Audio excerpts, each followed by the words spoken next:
fraud in treasury. You know that it was, by the way, a big topic we addressed this morning with the LPA session, the private equity session, just to explain that fraud cases are increasing over the last years, since COVID maybe, but even before. So sophistication, the paradox, it's technology is evolving quite fast, but let's say the fraudsters are also smarter and smarter using new technologies, including AI. So I think it's quite interesting to discuss with you and the different fraud cases we see on the market, maybe more specifically about IBAN fraud. And we had a great case in Luxembourg we mentioned. I'm sure you will talk about, or at least comment, Caritas. So Thomas, thanks for coming and joining with the Sis ID. But could you just briefly introduce yourself and Sis IDs for those who do not know the company yet? Okay, so hi everyone. Thank you, François, for the invite today. I hope you are feeling well after all the presentation. Very interesting, but a bit tiring. Yes, today we're going to talk about fraud. I have a quick presentation for that, and then some questions and answers that I would be glad to answer. So I would like to start this presentation with a quick question for you, François, and if everyone wants to answer. What do you think is on average the amount of a fraud here in Luxembourg or in Benelux? Attempt, huh? So, okay, nobody has the answer.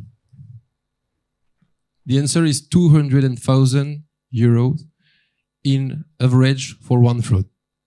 200,000 euros. So you might think it's a lot, actually, but as a client partner at Sis ID, I see every day people and organizations losing up to millions in one or multiple transactions. So today, 1 out of 5 companies are a victim of a fraud in the last 5 years. That means that it's a risk now for all companies and all kinds of size. Also, 58% of those frauds are what we call fake supplier frauds, and we're going to get back on it in a minute. First, I would like to show you a concrete case of a fraud I'm sure you heard about. Say welcome to Caritas Luxembourg. Caritas Luxembourg is a well-known charity association here in Luxembourg, remaining mainly on public funds. In early 2024, they lost 61 million euros due to a fake prison scam. What happened is that someone impersonates a C-level person from Caritas to get 2 loans from 2 banks, and then the money vanished in 2 Spanish bank accounts. They were never able to get the money back, and the Prime Minister of Luxembourg completely suspended the public funding for Caritas, putting them in a very, very delicate situation. Now, I think it's interesting to see the origins of the fraud. Where does it come from?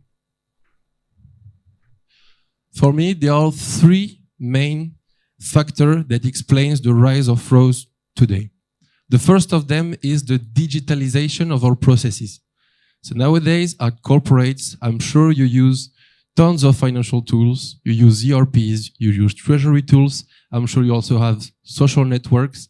That offers a very large playground for fraudsters to try to enter your systems. The second thing is that there is always a human factor. You have someone besides the screen who will take actions, maybe pass a fraudulent payment which is not the right one, and there is always a risk at this stage. And the third one, we talk about it today, I think, is the sophistication of the technique of the fraudster.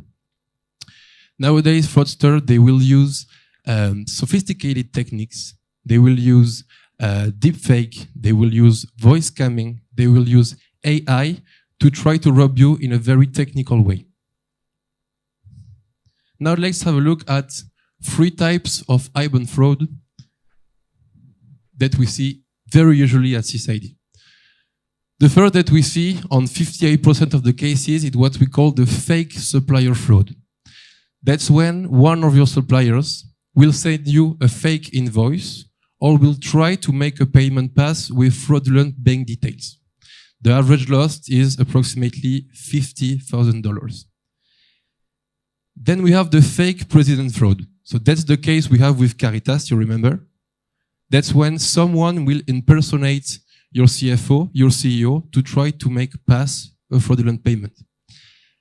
Also, you have the fake employee fraud, which is more an internal fraud, where someone will try to get the salary from one of your employees.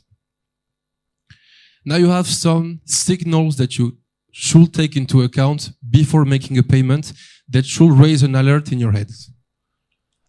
I will not go among all of them, but you have to have in mind that when someone is asking you to make an urgent payment request, usually it's a fraudster. So always have that in mind. Also, if someone is sending you from an unusual email address or from also an unusual channel, for example, you used to talk with the accounting team by emails and they contact you by phone, that might also raise an alert on your side.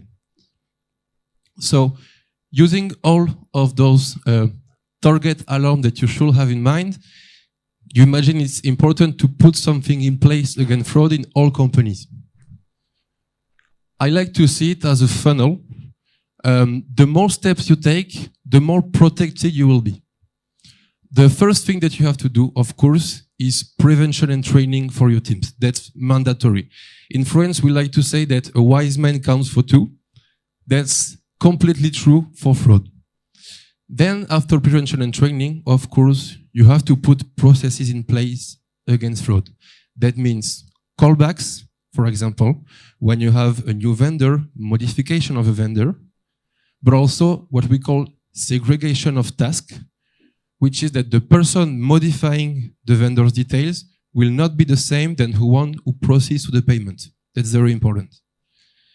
But again, those systematic verification processes, they remain on humans. We make mistakes. That's why it's also important to put in place some automatic verification processes, such as what we do at Sis ID, to make sure that you pay the right company on the right bank account. But again, you have to stay very humble against fraud, because fraudsters are always one step ahead of us. So it's also important to have a fraud insurance in place. At Sis ID, for example, we work with Allianz to propose an insurance coverage for our customers. So thanks a lot. But again, so what we see that there are many ways of frauding, and in terms of let's say the most frequent fraud. So is the IBAN fraud the major one, because it's our impression from the European Association of Corporate Treasurers. Could you confirm? Yes, we see a lot of attempts of fraud. So those type of fake supplier frauds, for example, but also we see fake president fraud, internal fraud.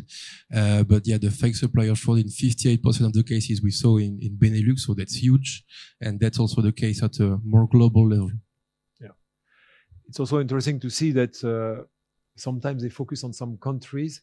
What was the fraud au président in France was really a classic one a couple of years ago. But we've noticed, discussing with some Dutch MEPs, that apparently it's very popular at the moment in the Netherlands. So I guess that the fraudsters are really targeting some countries, some industries, some type of frauds. And so we need to make sure that we are prepared. So in terms of prevention, what do you recommend in terms of prevention? Of course, having better system, but we know that the IBAN name check is the first check, because different way to collect the IBAN of a supplier. You can check the validity of the IBAN, but what is not really implemented is the validation of the alignment and the matching of the IBAN and the counterparty. What do you think? Because it's coming with instant payment. What is your view on? I think you always have to put something in place against fraud, especially now. You have to put systematic verification in place, especially when you have creation or modification of new vendors, for example. You have some companies who make callbacks, for example, when they have a new vendor, a modification, but it will take a lot of time for the teams. It's not a very added value task also for the companies. That's why we recommend to automate this part of the process and to rely on vendors or suppliers to have the information, also to rely on companies such as Sis ID that prove you the matching between the company and the bank account. Yeah.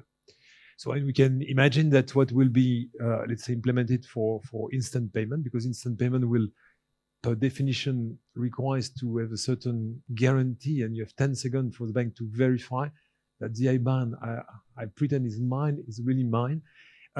For individual, it will be a different story because we don't have a common identifier. For the corporate, we can imagine that LEI will be the way to identify and to make the matching between the IBAN and the LEI of the entity. Yes, instant payment is a big thing, especially in 2025, because almost every European country has to take this regulation into account. It's also an opportunity for companies such as Sis ID, because we also propose controls on neobanks or on countries that do not have this type of confirmation of pay scheme that are now implementing with instant payments.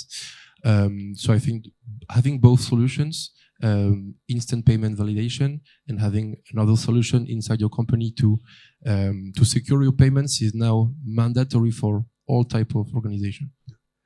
By the way, we need to mention that PSD2 is under review, so we made a lot of comments as the ACT to defend all the corporate treasurers in Europe, and we asked to the Commission to take into consideration that this IBAN name check should be, let's say, also deployed and roll out for any type of payment. So, but we know that it could take a couple of years to be, let's say, decided, implemented, and mandatory. So, in the meanwhile, you cannot stop doing things, and so it's where the solution comes to help corporate treasurers.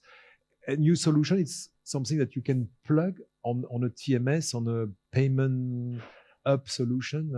How does it work? Yes, exactly, because nowadays we see fraud at every level of the payment chain. So we see fraud in procurement, we see fraud in master data, in accounting and in treasury. And that's why solutions such as Sis ID will integrate in every step of the payment chain, so in ERPs, in treasury management systems, to have a control at every step to make sure that the information is valid inside your systems. But you will agree that it's, for me, a three level approach. First, you need technology. Then you need governance and internal controls. When I say internal controls, real controls, documented, effective, and tested, because if not, it's not a control. That could be human or mechanical automated controls. And the last thing is quite important, you mentioned, it's also education. We need to educate. We as association try to, let's say, share the fraud case, but it's quite important to make sure that you train your team, use the right skills to have the alert, etc. And by the way, it's something that we would like to do, and I guess we will do that maybe with you. We plan to have a dedicated session on fraud to explain more in detail how it works and how smart they could be with concrete example or real examples. So, and we will do that certainly together, a bank, you, and a payment hub, just to explain what it means. And this morning we were discussing with the private equities. They have the similar issues, and so they are less equipped than corporate treasurers of multinational companies. So it's even more an issue to educate. And you mentioned the Caritas case, but in some of the cases, very often there are many cases. Yeah, we can prevent fraud by having at least some processes. You don't have the technology, at least you have the processes in place that could help mitigating the risk. So an interesting topic. I'm sure it's not the last time we ask you to come and comment that. And again, be sure that we will organize a dedicated session in the coming weeks or months, just to make sure that we inform our members, especially in Luxembourg, because of this crazy case of Caritas, because it was not a one-shot story. It was lasting for a couple of months. Thanks a lot for your comments, Thomas.